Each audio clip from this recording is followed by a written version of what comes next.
Austin is the author of the Hannibal Jones Mystery Series, the Stark and O'Brien International Adventure Thriller Series, and the standalone detective novel Beyond Blue.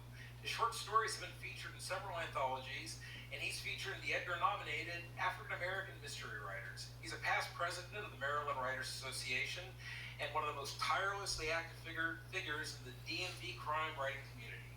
Here's Austin. Hello everybody, and I hope you can both see me and hear me. I'm not a great short story writer like some of the folks before, so I'm going to read an excerpt from my most recent novel, The Wrong Kind, which is a Hannibal Jones mystery. And in it, Hannibal's on a missing persons case to find a woman's runaway daughter. He meets a few of the guys who have been with her, and one of them has rented a house to the girl and her new husband, who is mixed up with the Russian mob. So as this scene opens, they're driving to that house. They arrive, and Hannibal crunched up the gravel driveway, followed by a loud cricket concert. He was struck by the well-kept lawn and flowers along the front of the house, hanging on late into the season.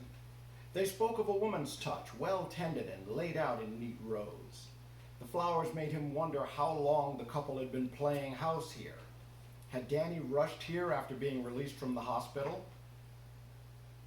Hearing no movement inside, he rang the doorbell and waited, spotlighted by the bulb beside the door.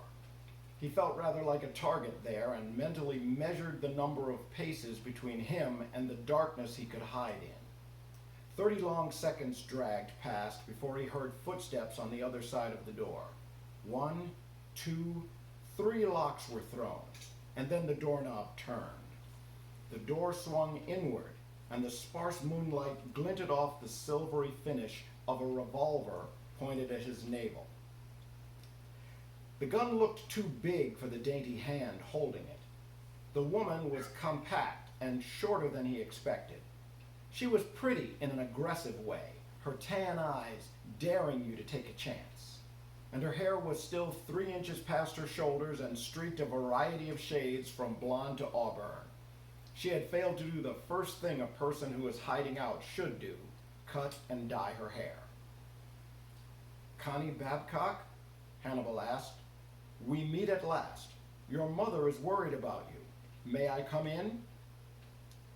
She nodded and paced backward, keeping the gun on Hannibal's center of mass. He moved forward, 1 step for each of hers, maintaining her comfortable distance. The light from a single pole lamp behind a cheap love seat showed him a small living room, evidently furnished from a mobile home supplier.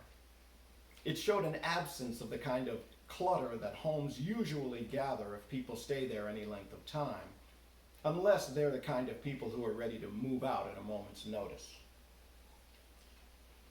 That lamp also revealed just enough of Connie's face to make her fear evident. Hannibal didn't like having a scared woman aiming a weapon at him.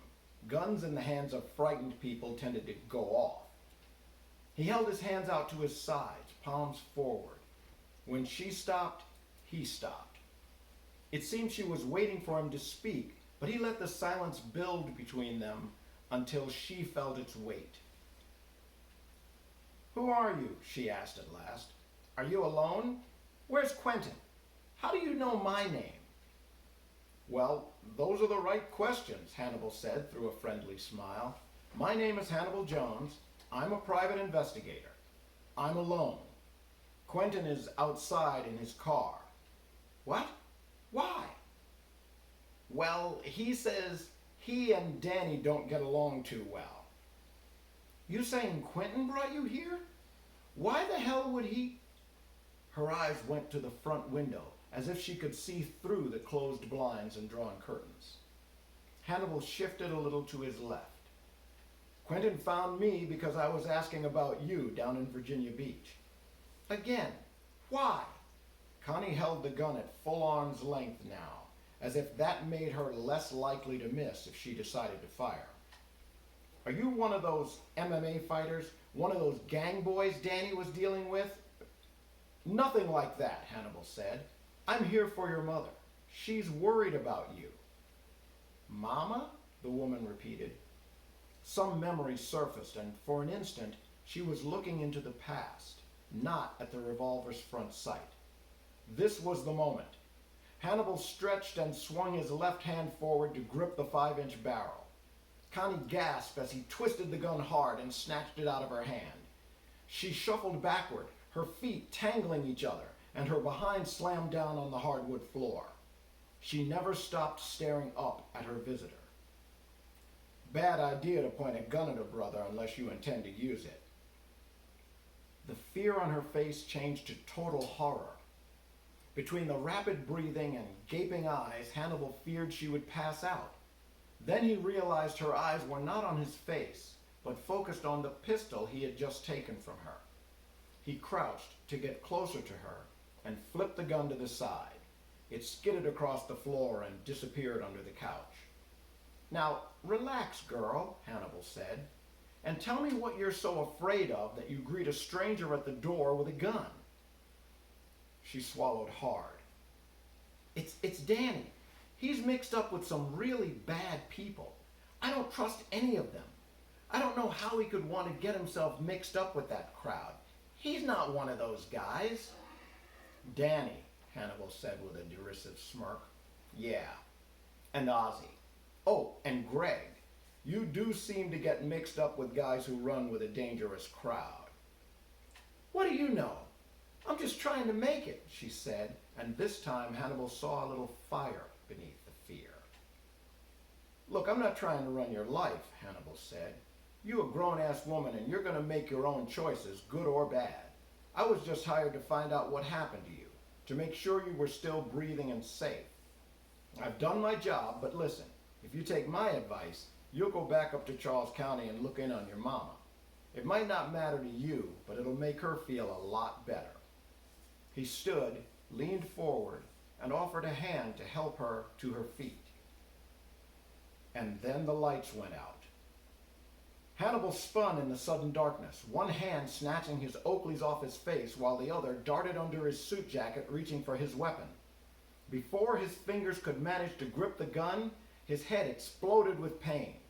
The impact staggered him. The left rear corner of his head. With luck, that might be enough of a clue. He whipped his left fist around and back. He hit nothing but air. Then an arm wrapped around his neck. Another arm went under his right arm, and he felt the hand at the back of his head. He knew the hold, not a choke in the classic sense, but what television wrestlers called a sleeper hold, cutting off the blood flow in both his carotid artery and jugular vein. He could breathe fine, but with no blood going to his brain, it didn't matter. He felt a deeper darkness moving in, and his balance deserted him. The arms suddenly came away. Something crashed into his knees, most likely the floor. His arms were unresponsive, and it felt like he was falling forward. He took a deep breath because he knew the next part was really going to hurt. Well, that's the end of the chapter, and hopefully it kept you awake.